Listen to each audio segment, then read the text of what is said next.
할렐루야. 자, 여러분들 7월 14일입니다. 금요일이고요. 이번 한 주간 또 믿음으로 잘 승리하셨죠? 자, 우리 이 시간 한 주를 마무리하면서 우리 기도로 또 하루를 시작하면서 기도로 우리 하나님 앞에 나갔으면 좋겠습니다. 자, 우리 이 시간 묵도하심으로 7월 14일 금요일 새벽 기도 시작합니다.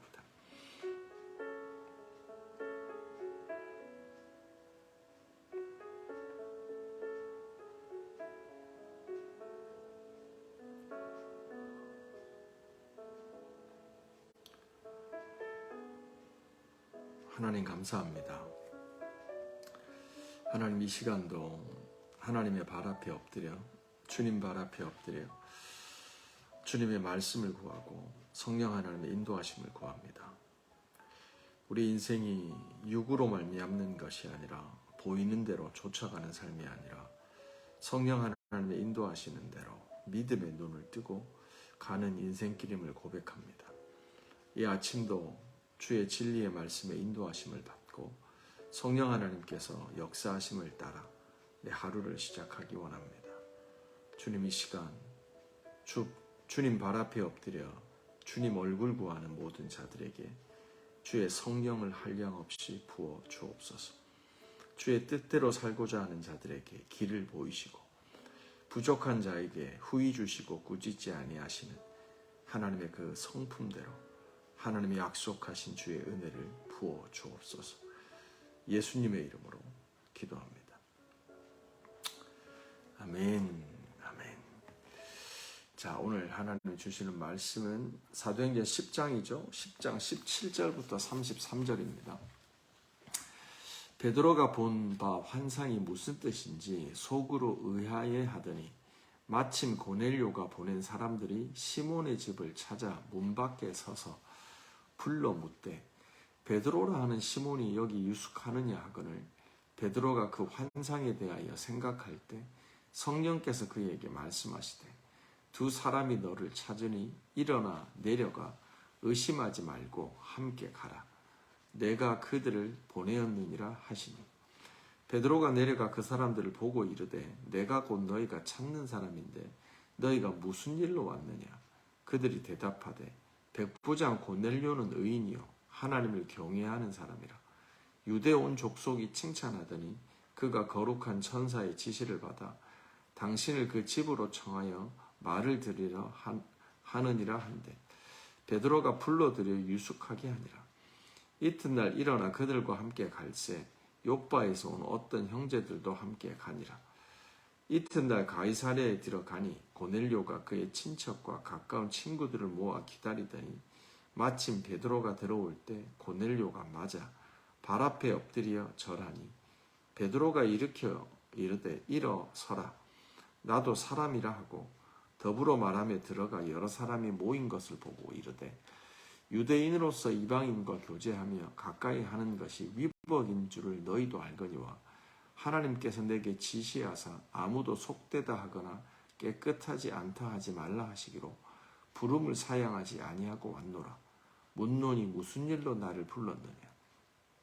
고넬료가 이르되 내가 나흘 전에 이맘때까지 내 집에서 제9시 기도를 하는데 갑자기 한 사람이 빛난 옷을 입고 내 앞에 서서 말하되 고넬료야, 하나님이 내 기도를 들으시고 내 구제를 기억하셨으니 사람을 욥바에 보내어 베드로라 하는 시몬을 청하라. 그가 바닷가 무두장이 시몬의 집에 유숙하느니라 하시기로 내가 곧 당신에게 사람을 보내었는데 오셨으니 잘하였나이다. 이제 우리는 주께서 당신에게 명하신 모든 것을 듣고자 하여 다 하나님 앞에 있나이다. 아멘. 살아계신 하나님의 말씀입니다.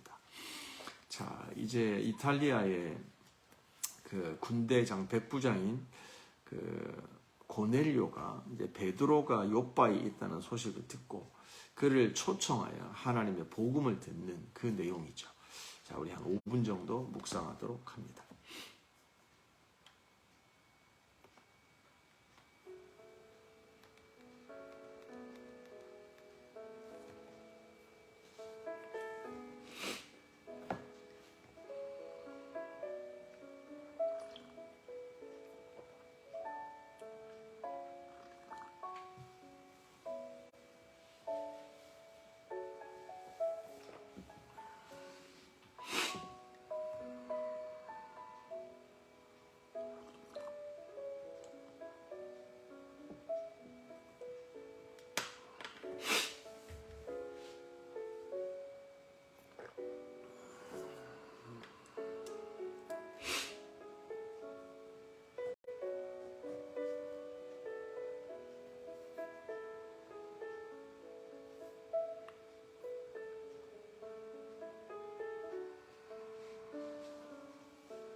자, 여기까지 하겠습니다. 자, 오늘 내용은 베드로가 지금은 사도행전 10장이죠.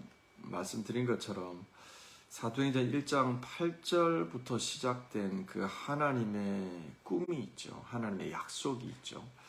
하나님의 비전이 있죠. 그게 뭐냐면 예루살렘에 머물러 있던, 유대에 머물러 있던 하나님의 교회를 이제 땅끝까지 움직여 하나님의 구원의 역사를 완성하시는 겁니다.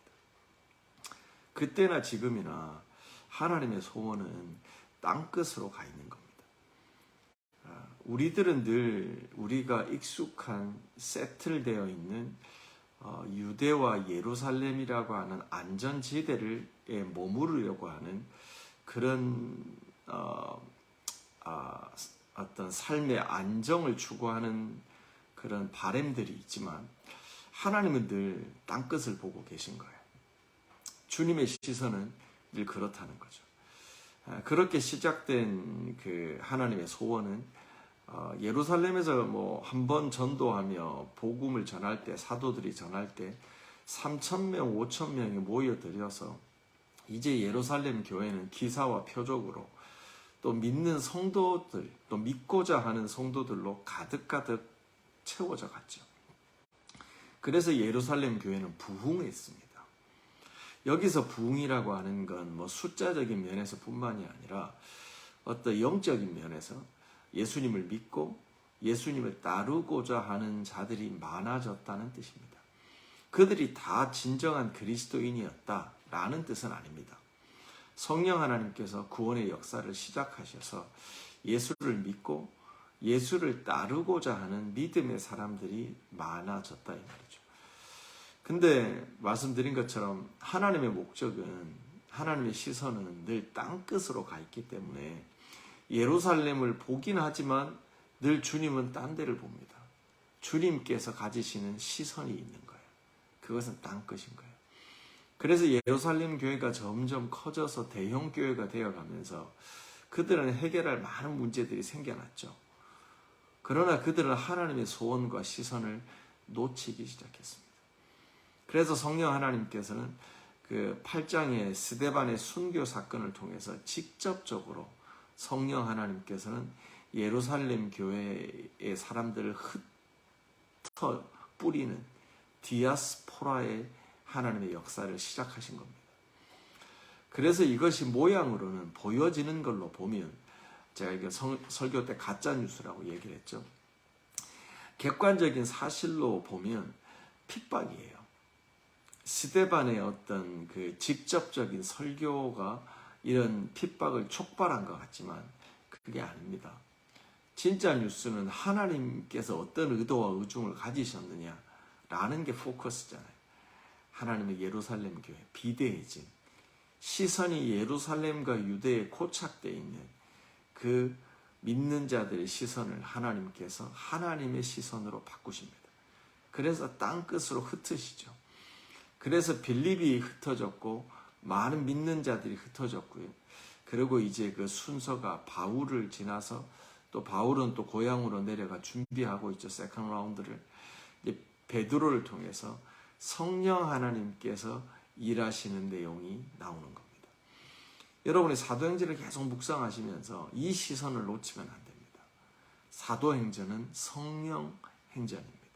성령 하나님께서 이끄시는 거죠.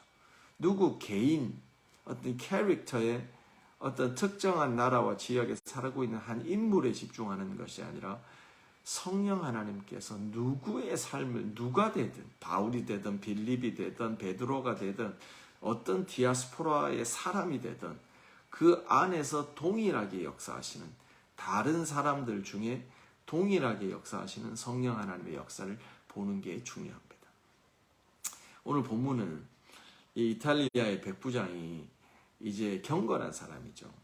그러니까 사실은 이제 가이사랴에 와 있다라고 하는 건 침략국의 군대 장관입니다. 근데 그가 지금 전쟁 때문에 이스라엘에 와 있지만 그는 어떤 계기가 됐는지 하나님을 알게 되고요. 믿음 좋은 의인, 하나님과 기도 중에 이렇게 성령의 지시를 받을 만큼 경건한 사람이었습니다. 그가 환상 중에 하나님의 말씀을 듣죠. 욥바에 베드로가 와 있다. 그에게 가서 그를 초대해라. 그리고 하나님의 말씀을 들으라. 라고 해서 그 말씀에 순종하는 내용입니다. 그리고 베드로에게도 하나님께서 그냥 놔두는 것이 아니라 고넬료에게 하셨던 말씀, 그걸 환상으로 보여주시죠. 그 중에 네가 주저하지 말고 가라. 베드로를 너무나 잘 아시죠. 그래서 베드로가 머뭇거렸지만 하나님의 뜻을 깨닫고 가서 고넬료를 만나는 그러한 내용입니다. 자, 이 내용 중에서 역시 오늘도 한두 가지 좀 살펴보면서 기도하기를 원합니다. 17절부터 봅니다. 베드로가 본 바 환상이 무슨 뜻인지 속으로 의아해 하더니 마침 고넬료가 보낸 사람들이 시몬의 집을 찾아 문 밖에 서서 불러 묻되 베드로라 하는 시몬이 여기 유숙하느냐 하거늘. 아멘. 자, 여기서 보면 베드로가 어제 큐티에서 보자기에 쌓여져서 율법에 보면 먹지 말라고 했던 짐승들이 가득한 것들이 3번 오르락내리락 하는 것을 보게 됩니다. 이 환상을 통해서 하나님은 베드로에게 뭐 하시죠? 말씀하십니다. 사랑하는 성도 여러분, 베드로가 보았던 환상은 뭐냐면 하나님께서 하나님의 뜻을 알려주는 방법이었어요. 때로는 우리가 하나님과의 커뮤니케이션에 있어서 직접적으로 말씀하시기 때문에 우리가 즉각적으로 깨달을 때가 있어요. 그리고 하나님의 지시를 말씀에 쉽게 순종할 때가 있습니다. 근데 때로는 하나님께서 우리들에게 간접적으로 말씀하세요. 무슨 말이냐면 하나님이 말씀하시는 방법이 직접적이지 않고 간접적이기 때문에 생각해야 된다는 거예요. 골똘히 생각하여 그 의미를 질문해야 그 하나님의 뜻을 깨닫게 된다는 거예요. 우리들의 삶에서요, 사실은 하나님의 직접적인 말씀보다 간접적인 하나님의 감동, 하나님의 꿈, 하나님이 알려주신 환상을 통해서 하나님의 뜻을 여전히 오늘날에도 전달받는다고 믿습니다. 근데 우리가 그것을 가지고 하나님께 질문해야 돼요. 생각을 해야 돼요. 생각하며 기도해야 돼요. 그랬을 때 하나님께서 우리들의 삶에 일어나는 사건들을 통해서요, 그 메시지를 풀어주신다는 거예요. 우리가 믿는 하나님은요, 오늘도 우리들의 삶에 환상을 보이시고 꿈을 보이시고 말씀하시고 감동을 주셔서 하나님의 뜻을 알리시는 분이라는 것을 믿으시는 저와 여러분이 되시기를 바랍니다. 그리고 또 한 가지는요, 하나님의 역사는 뭐요? 우연이 없어요. 오늘 본문에 보면 베드로가 환상을 보고 이게 직접적이지 않고 간접적이잖아요. 이게 무슨 뜻이지? 라고 골똘히 생각하며 하나님께 질문합니다. 그때 때마침 고넬료가 보낸 사람들이 도착했다고 성경은 기록합니다. 17절 끝에 보세요. 베드로가 본 바 환상이 무슨 뜻인지 의아해 하더니 뭐요? 마침 그때 고넬료가 보낸 사람이 시몬의 집에 도착하는 거예요. 그 의미에 대해서 생각할 때, 기도하는 중에 그때 때마침 고넬료에 보낸 사람들이 베드로가 있는 욥바 시몬의 집에 도착하는 거예요. 마침. 이거는 우연이 아니죠. 하나님의 절묘한 타이밍입니다. 이것뿐만이 아닙니다, 여러분들. 24절에 보면 이튿날 가이사랴에 들어가니 고넬료가 그의 친척과 가까운 친구들을 모아놓고 기다리고 있잖아요. 언제 올지 모르겠지만 내가 베드로라고 하는 하나님의 사람을 불렀어, 초청했어, 그가 올 거야 라고 해서 하나님의 말씀을 듣기 위해서 불신자들이 와 있는 거예요. 모여 있는 거예요. 그런데 때마침 그때 베드로가 들어오는 거예요. 이 말은 우연이라는 것이 아니라 기가 막힌 타이밍이에요. 하나님의 때에 베드로가 온 거예요. 적기에 왔다 이 말이에요. 사랑하는 성도 여러분, 하나님은 God of Timing, 하나님은 타이밍의 하나님이에요. 하나님의 때가 있는 거예요. 우리는 그걸 알 수 없지만 정확하게 우리는 하나님 앞에 살아가는 우리들은 하나님의 때를 정확하게 알 수는 없지만 가늠하고 짐작할 뿐이죠. 하나님은 타이밍의 하나님입니다. 정말 고넬료가 하나님을 믿기에 적절한 때, 그들의 하나님의 말씀을 받아들이 적정한 때가 언제인지를 아시고 그 백성들을 모으시는 정말 시기적절하신 하나님, 하나님의 타이밍을 가지시고 역사하는 분이라는 겁니다. 오늘이 우리들의 삶에, 여러분의 삶에 하나님의 말씀이 들려지고 뜻이 이루어지는 그 적기가 되어지기를 예수님의 이름으로 축원합니다. 하나님은 때를 따라서 역사하시는 분이시죠. 우연은 없습니다, 여러분들. 그래서 우리들의 삶에 일어나는 일들을 가지고 하나님께 기도해야 된다, 이 말이죠. 19절입니다. 베드로가 그 환상에 대하여 생각할 때 성령께서 그에게 말씀하시되 두 사람이 너를 찾으니 일어나 의심하지 말고 함께 가라. 내가 그들을 보내었노라 하시니라. 아멘. 여기서도 역시 성령 행전이 나타나죠. 성령께서 베드로에게 말씀하십니다. 생각하고 있는 베드로에게, 의심하고 있는 베드로에게, 골똘히 하나님께 질문하고 있는 베드로에게 성령 하나님께서는 말씀하십니다. 자, 흥미로운 건요, 제가 늘 자주 말씀드리지만 기도가 뭐냐면 하나님께 뭐 청구서 내미는 게 아니라 하나님께 질문하는 거거든요. 하나님께 아뢰는 거거든요. 또 질문을 넘어서 하나님께서 원하시는 것들을 검증하는 시간이거든요. 하나님 진짜 그러나요? 그렇다면 하나님의 뜻이 이루어지기를 원합니다. 그런데 하나님 이건 뭐죠? 라고 하는 질문을 올려드리는 거예요. 근데 그때 우리가 질문하면서 하나님의 뜻을 알게 되는 거죠. 베드로는 그 환상을 봤단 말이에요. 보따리가 내려와서 만지지도 보지도 먹지도 못하는 것들을 왜 3번이나 보여주시나? 이게 뭐지? 라고 그 질문, 그 뜻에 대해서 의아해하면서 의심하면서 있었어요. 근데 어떤 일이 벌어져요? 하나님께서 사람을 보내시는 거예요. 고넬료의 부하들을 보내셔서 고넬료가 보낸 사람들과 만남을 통해서 베드로는 그 삶의 현장에서 자기가 의심했던, 정확하게 알지 못했던 하나님의 환상의 의미를 깨닫게 돼요. 그쵸? 왜냐면요, 몰랐는데 28절 보실래요? 유대인으로서 이방인과 교제하는 것이 위법인 줄을 내가 알거니와 하나님께서 내게 지시하사 아무도 속되다 하거나 깨끗하지 않다 하지 말라 하시기로 부름을 사양하지 않고 고넬료 너에게 왔노라 라고 얘기해요. 무슨 말이죠? 고넬료를 찾아가서 자기는 처음에 올 뜻이 없었다는 거예요. 왜냐하면 올 수가 없는 거죠. 이방인들에게 올 수 없다는 거예요. 이탈리아 사람에게, 불신자에게 올 수 없다는 거죠. 그런데 하나님이 환상을 보여주신 이유가 이것과 연관이 있다는 것을 베드로는 깨달았다는 거예요. 그래서 환상이 없었으면 안 왔을 텐데 하나님께서 내게 그 만지지도 먹지도 못하는 그 짐승들을 보여주신 이유가 바로 너를 만나러 가기를 주저하지 말라 하는 뜻임을 내가 깨달았다라고 얘기하는 거예요. 사랑하는 성도 여러분, 베드로는 깨닫습니다. 베드로는 깨달아요. 환상의 의미를 깨닫는 거예요. 오늘 하루 살아가시면서요, 하나님께서 우리들을 깨닫게 하시기를 원합니다.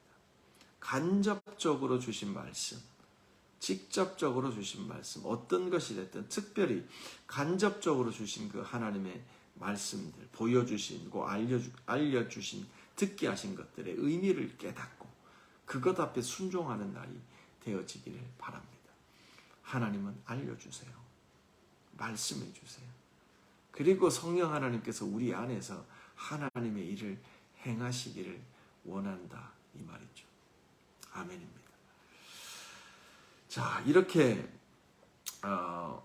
하나님께서 베드로를 통해서요, 그 고넬료를 만나게 하시고 그에게 하나님의 말씀을 들려주십니다, 여러분들. 그래서 이제 베드로가 가서 하나님의 말씀을 이제 전하기 시작합니다. 성령 하나님께서 땅끝의 역사, 고넬료가 어느 나라 사람이에요? 아달리아가 어디냐면 이탈리아거든요. 유대에 와 있는 로마 사람, 이탈리아 사람에게 복음을 전하잖아요. 그래서 그가 자기 나라로 돌아갈 거 아니에요. 그러니까 베드로는 이탈리아를 가지 않았지만 이탈리아 사람 고넬료가 예루살렘에 와 있으니 그에게 복음을 전하고 그가 자기 나라로 돌아가서 또 복음을 전하고 하는 디아스포라의 복음의 역사를 이루시는 거죠. 사랑하는 성도 여러분, 런던이 땅끝이에요. 런던에 250개 언어, 250개 이상의 민족이 모여서 살아가고 있습니다. 메트로폴리탄이죠. 이 도시가 땅끝인 이유는요, 사람들이 이곳으로 몰려듭니다. 그리고 그들에게 복음이 전해질 때 그들은 자기의 나라로 돌아가고 그 흩어진 곳에서 그들은 복음을 전하게 된다, 이 말입니다. 여러분이 다니고 있는, 여러분의 자녀가 다니고 있는 학교 애들을 보세요. 국적이 얼마나 많아요. 그들이 여기서 계속 평생을 사는 친구들도 있지만 뭐 방문하는 단기가 됐든 장기가 됐든 그들은 또 자기 나라로 돌아갑니다. 그리고 사람을 만납니다. 흩어집니다. 이게 메트로폴리탄 런던의 파워입니다. 런던은 땅끝입니다. 여러분의 자녀들이 만나는 학부형들, 그들에게 복음을 전합니다. 내가 믿는 예수, 그분과 함께 살아가는 스토리를 텔링합니다. 그리고 예수가 전해지고 복음이 전해집니다. 이게 하나님이 원하시는 땅끝의 역사입니다. 우리가 런던에 살아가는 중요한 목적이라 이 말입니다. 때를 얻든지 못 얻든지 예수 그리스도를 전하는, 복음을 전하는, 초청하는, 고넬료가 베드로를 초청하여 하나님의 말씀을 들었던 우리가 그들을 초청합니다. 커피숍으로 초청하든 어디로 초청하든 우리들의 삶의 반경으로 초청하여 하나님 나라의 스토리를 알려주는 겁니다. 그랬을 때 성령 하나님께서 일하시게 되는 겁니다. 오늘 이런 삶 살아가는 저와 여러분 되시기를 주의 이름으로 축원합니다. 우리 기도합시다. 우리 남성 셀에서는 그 말씀을 드렸는데 이재원 집사님이 지금 아마 정확한 시간을 말씀해 주지 않았는데 수술을 하게 되십니다. 그래서 아마 수술 때에 올랐던 아니면 수술을 준비하고 계실 그 시점입니다. 왜냐하면 금요일 점심 때쯤 아마 수술을 한다고 했습니다. 이 척추 그 디스크에 관련된 수술입니다. 현미경이 동원되는 좀 이렇게 미세한 수술이라고 합니다. 기도해 주십시오, 여러분들. 이 시간 기도하면서 우리 재원 집사님의 수술이 잘 될 수 있도록 하나님께서 육신을 강건하게 해주실 뿐만이 아니라 마음과 몸과 관계와 그의 인생 전체를 하나님 앞에 새롭게 해주시는 그런 은혜의 시간 될 수 있도록 기도합시다. 우리 독일의 김예주 어린이 뇌 검사 어제 했고요. 또 하나님께서 정말 그것이 종양이 아니고 또 바이러스 또 여러 가지 진단이 있지만 깨끗하게 없애주시고 하나님께서 건강한 어린이, 믿음의 어린이로 자라갈 수 있도록 그 부모의 성도들의 기도를 듣고 하나님께 깨끗하게 치유해달라고 기도해 주시고 우리 부모들의 자녀들의 우리 형제들의 자매들의 기도의 제목 가지고 우리 교회를 위해서 기도하며 하루 시작합니다. 같이 기도합시다. 하나님 감사합니다. 하나님 이 아침도 하나님의 말씀 쫓아 성령 하나님과 동행하며 하루를 시작합니다. 하나님 우리들의 삶에 우연은 없습니다. 하나님의 때밖에 없습니다. 하나님의 타이밍입니다. 하나님은 타이밍의 하나님이십니다. 하나님은 하나님의 때에 하나님의 방법으로 하나님의 뜻을 이루십니다. 하나님의 시선은 땅끝으로 가 있고 늘 유리방황하며 어둠 가운데 세상에 중독되어 돈에 중독되어 우상에 중독되어 살아가는 우리들을 하나님은 부르십니다. 하나님의 은혜 안에 부르십니다. 하나님의 말씀 안에 부르십니다로 성령 하나님의 인도하심을 받아 나가기를 원합니다. 하나님의 은혜에 하나님이 역사하여 주세요. 오늘도 성령 하나님이 역사하여 주세요. 하나님, 우리가 바랄 수 없는 중에 바라며 구하며 나갑니다.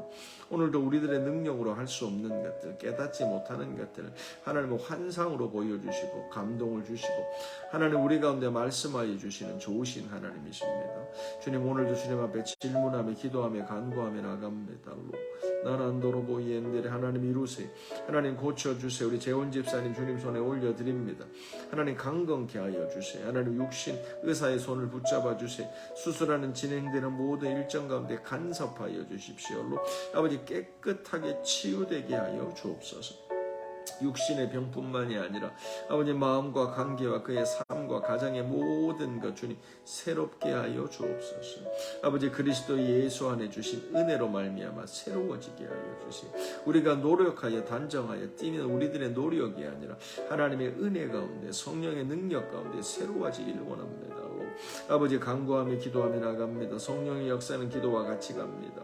하나님, 우리가 주님 앞에 지속적으로 기도할 때, 아버지 베드로가 기도할 때, 고넬료가 기도할 때 기도 시간에 하나님의 말씀을 듣습니다. 그 기도 시간에 하나님 환상을 봅니다. 하나님, 오늘도 우리들이 기도하며 하나님의 뜻을 깨닫고 분별하며 나가기를 원하오니 주의 하나님 이 시간도 성령 하나님 충만하게 임재하여 주세요. 나난도로 본데레베 가라반다라바이요 우리 예조 올려드리며 나갑니다. 주님 고치시 아버지 치유하여 주시 두통이 없어지고 근원이 없어집니다. 아버지 모든 건강 이상의 문제 예수의 이름으로 치유하여 주십시오. 깨끗하게 하여 주옵소서. 나난도로 본데레베 가라반다라바시 나난다라바 가라반다라바 이온도 하나님의 은혜로 말미암아 세워집니다. 하나님 강건케 하여 주시 하나님의 은혜를 따라 이루어집니다. 오늘도 땅끝으로 하나님 보내시고 하나님 우리들의 삶에 우연은 없습니다. 하나님 충분하게 주의 뜻을 이해하고 순종하는 역사들이 일어납니다. 고침받게 하여 주옵소서. 주님 은혜 가운데 붙잡아 주세요. 성령 하나님 역사하여 주옵소서. 하나님 감사합니다. 하나님 이 시간도 주의 말씀 듣고 저희가 다시 땅끝을 사모합니다. 성령 하나님께서 우리 안에 이루어가고 계신 이 성령 행전을 묵상하며 참으로 우리들의 인생 전체가 성령 하나님께서 말씀하시고 하나님 깨닫게 하시고 이끌어 가시는 사도행전의 역사임을 믿습니다. 주님, 오늘도 우리들을 안전지대에서 일어나 하나님 나아가 믿음에 순종하는 하나님이 보내시는 디아스포라의 사명을 감당하는 저희들 되게 하여 주옵소서. 우리 재원 집사님, 우리 예주, 하나님 우리 성도들, 하나님 모든 가족들, 열방교회 모든 것들을 주님 손에 올려드립니다. 하나님 낙심한 자 치유하여 주시고 눌린 자 자유케 하여 주시고 가난한 자 부요케 하여 주시며 하나님의 은혜의 해를 선포하는 희년을 누리며 나가는 우리 모든 영혼들 되게 하여 주시옵소서. 예수님의 이름으로 기도합니다. 아멘. 아멘. 계속 기도합시다, 여러분들. 아멘.